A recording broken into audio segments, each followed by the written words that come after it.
Halo guys, welcome back to my YouTube channel. Balik lagi bareng gue Ajim NZF. Dan kita kembali lagi di It's Movie Time. Dan di It's Movie Time kali ini kita bakal bahas satu film Indonesia yang udah aku tonton. Apa itu judulnya? Tapi jangan lupa untuk like, subscribe, komen juga, dan share juga ke teman-teman kalian, biar aku tambah semangat untuk membuat konten-konten film Indonesia. Langsung aja, ini dia. 1, 2, 3, come on!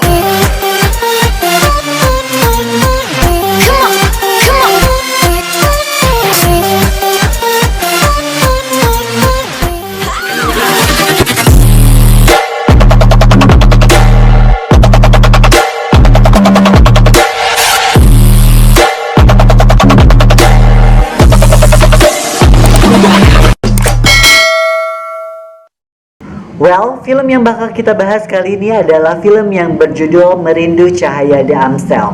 Film yang bergenre drama religi yang sudah tayang di bioskop per Januari 2002 ini adalah satu film karya dari Hadrah Daeng Ratu yang diangkat dari novel Arumi E, yang tentunya diproduksi oleh Unlimited Production dan juga Maxima Picture. Dan tentunya film ini dibintangi oleh beberapa aktor aktris yang kita kenal. Ada Rachel Amanda, ada Amanda Rawless, ada Brian Damani, ada Okky Setiana Dewi, dan masih banyak yang lainnya. Penasaran seperti apa? Kita bakal bahas dulu sinopsis dari film ini. Langsung aja, ini dia. Kisah Merindu Cahaya di Amstel berawal dari Marian van Hopen, wanita asal Belanda yang ingin hidup bebas. Ia hampir saja meninggal dalam proses pencarian dirinya. Hingga akhirnya Marian menemukan cahaya Islam dan memutuskan untuk menjadi mu'alaf. Ia mengganti namanya menjadi Khadijah van Hoven dan memulai lembaran baru dalam kehidupannya.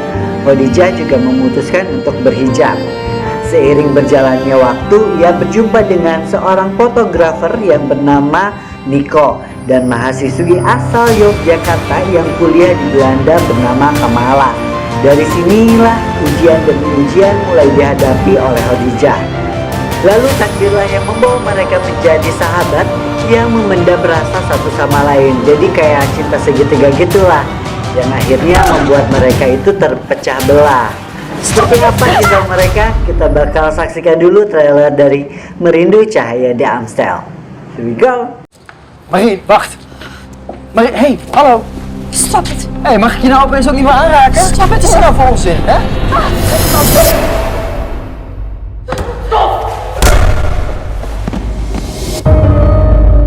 Dulu hidupku bebas sekali.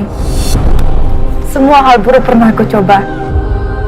Tapi apapun yang terjadi, aku yakin memeluk Islam adalah keputusan terbaik dalam hidupku.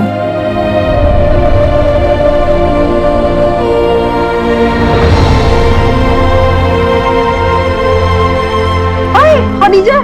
Nih, kenalin Niko. Saya sudah pernah bertemu dengan Niko. Oh, kenal kalian? Aku Joko. Saya Khadijah. Oh, subhanallah. Baik.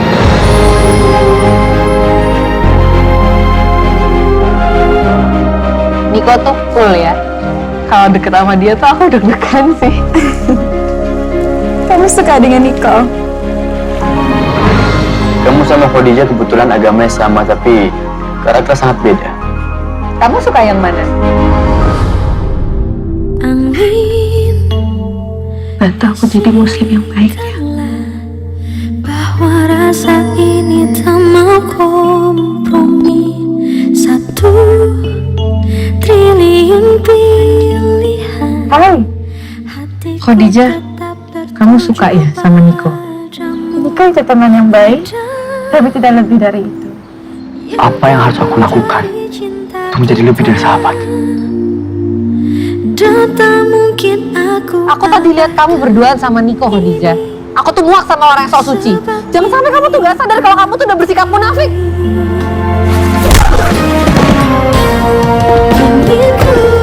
Kalau kamu masuk Islam cuma untuk dapetin cinta wanita muslim, lebih baik tidak usah dilanjutkan, Nik. Kalau kamu minta petunjuk kepada Allah dengan surat istikharah. Untuk padamu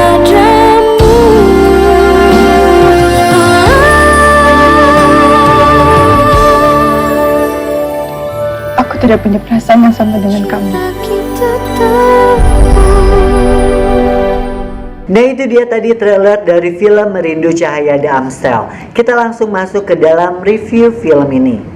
Well, sebenarnya cerita yang disuguhkan ini nggak asing ya untuk kita, bahwa kita tahu cerita yang bergenre sama ini kita pernah disajikan di beberapa tahun sebelumnya ya. Latar belakang cinta, wanita, dan muslim di langit Eropa. Secara skrip dan dialog, film ini memang ketinggalan jauh dibandingkan film-film yang sudah ada di bioskop ataupun yang sudah tayang di tahun-tahun ini. Well, karena cerita yang disuguhkan ini bermain aman tanpa ada eksperimen cerita dalam sebuah film. Ya wajar saja, film ini adalah diambil dari novel yang sudah ada beberapa tahun yang lalu. Tapi ternyata film yang seperti inilah yang paling diminati oleh semua kalangan di Indonesia dibandingkan film-film yang mempunyai cerita yang bereksperimen.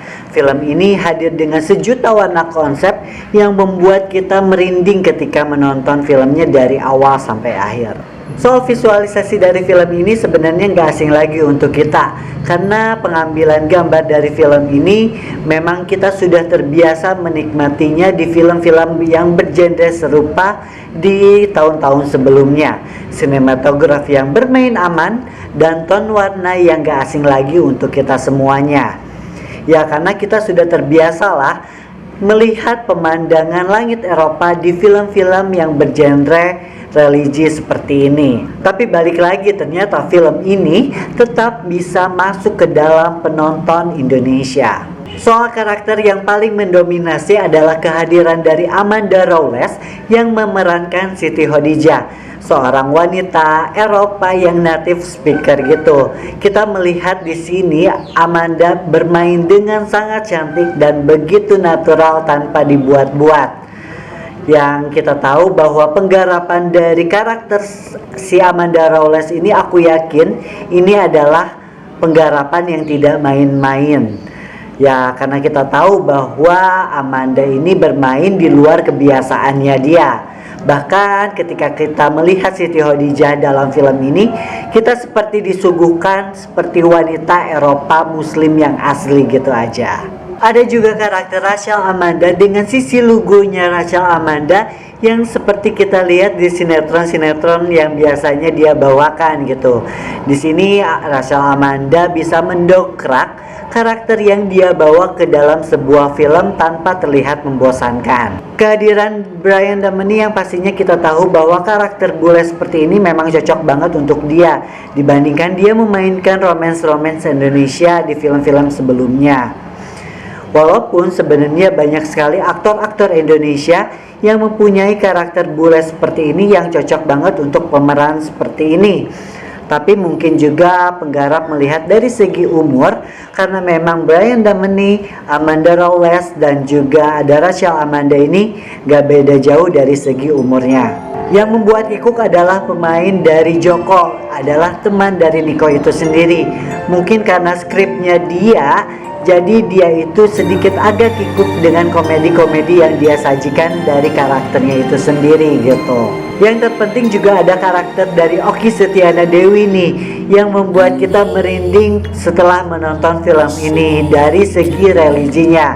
Karena kita tahu bahwa Okky Setiana Dewi ini adalah seorang ustadzah yang pinter banget untuk mendeliver sebuah pesan. Dan satu hal lagi yang paling membuat film ini semakin indah adalah kehadiran soundtrack yang dinyanyikan oleh Brisya Jody yang berjudul Tabu.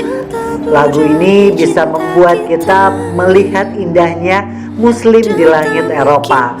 Lirik yang ditulis oleh Melly Goeslaw ini membuat filmnya semakin bermakna dari semua penggarapan aspek yang ada. Boleh setuju atau enggak? Pokoknya kalian harus nonton film Merindu Cahaya di Amstel. Oke guys, itu aja review kita kali ini tentang film Merindu Cahaya di Amstel. Pokoknya kalian harus nonton film ini di bioskop kesayangan Anda mulai di Januari 2022. Dan jangan lupa juga untuk saksikan video-video aku yang lainnya. Jangan lupa untuk like, subscribe, dan komen, dan share juga ke teman-teman kalian biar aku tambah semangat untuk membuat konten-konten film Indonesia dan membuat video-video yang lainnya untuk kalian. Pamit, see you and bye-bye. Padamu